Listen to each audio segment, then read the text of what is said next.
الحمد لله وكفى والصلاة والسلام على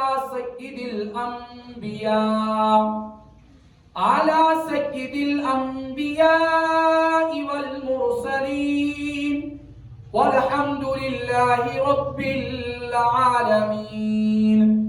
قال الله تبارك وتعالى في القرآن المجيد والفرقان الحميد: أما بعد فأعوذ بالله من الشيطان الرجيم. بسم الله الرحمن الرحيم. واعبدوا الله ولا تشركوا به شيئا وبالوالدين إحسانا وبذي القربى واليتامى والمساكين والجار ذي القربى والجار الجنب.